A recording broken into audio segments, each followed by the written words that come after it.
This is part 4 of our inventories lecture. For parts 1 to 3, check the comments section below. If you're ready, let's start.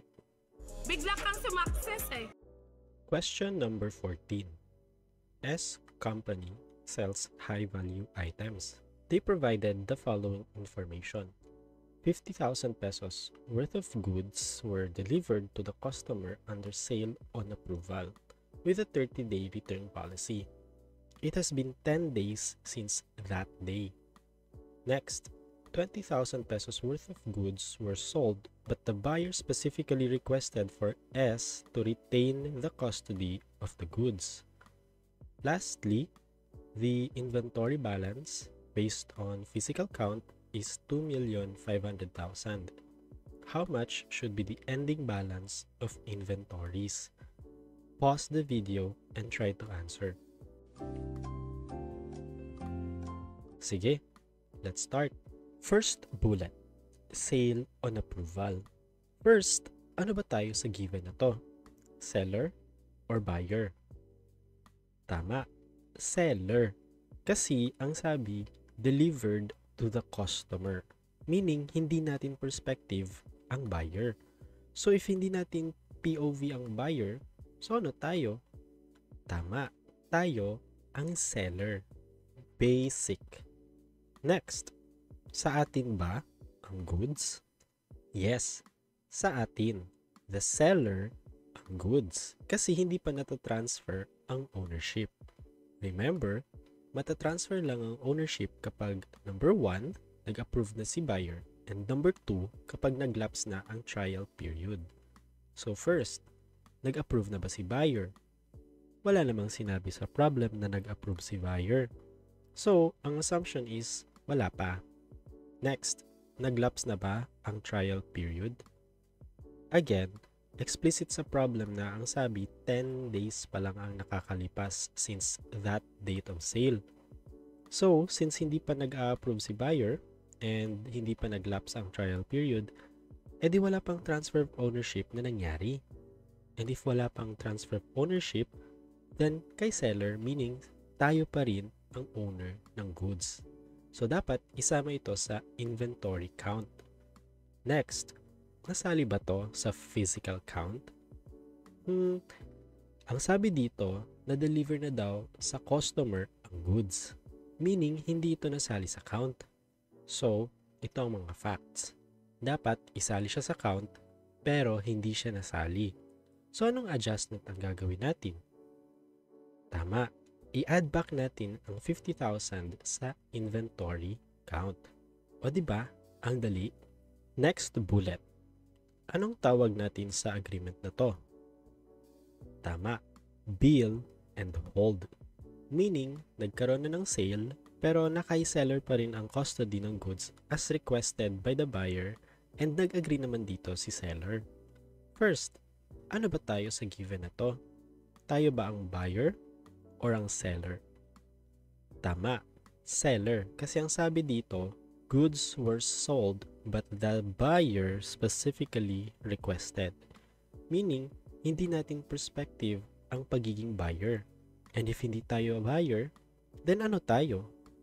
Tama, edi tayo ang seller. Meaning, tayo ang nagbebenta. Next, sa ating bang goods?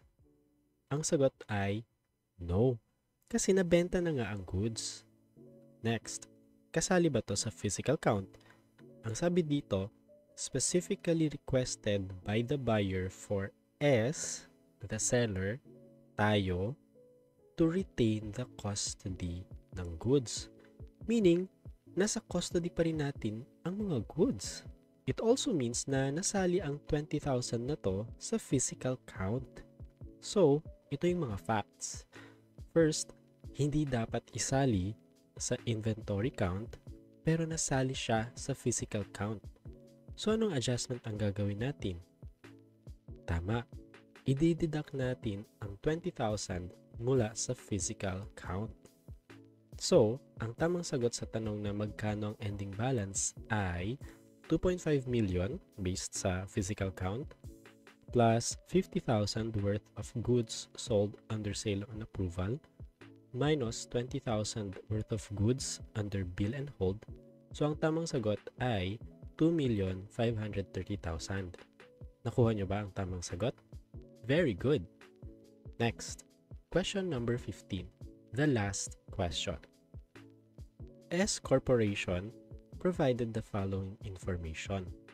150,000 pesos worth of goods sold and delivered under installment basis are still not fully paid. Next bullet. 20,000 pesos worth of goods were sold under layaway agreement. These goods are still not fully paid. Next, the inventory balance based on physical count is 2,300,000. How much should be the ending balance of inventories? Pause the video and try to answer. Sige, let's start. First bullet, installment basis. First question, ano ba tayo sa given na to? Tayo ba ang seller or ang buyer? Tama, seller kasi sold ang sabi sa first bullet. Next, sa atin pa rin ba ang goods? Ang sagot ay hindi. Kasi sa installment sale, it is treated like parang regular sale lang. And since parang regular sale lang siya, meaning may transfer of ownership na nangyari. Consequently, as the seller in this situation, hindi na natin ito asset. Next, nasama ba to sa inventory count? Ang sabi sa problem, delivered. Meaning, na kay customer na ang goods at wala na sa ating poder. So, ito ang mga facts. Hindi dapat kasama sa inventory count, tapos hindi rin nasama sa physical count. So, anong adjustment ang gagawin natin? Tama. Wala. Bakit? Again, hindi siya dapat isali sa inventory count and hindi rin siya nasama sa physical count. O diba? No sweat.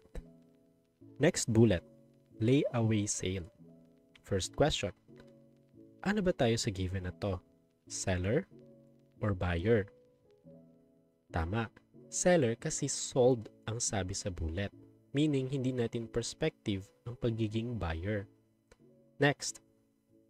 Sa atin pa rin ba ang goods? Ang sagot ay oo.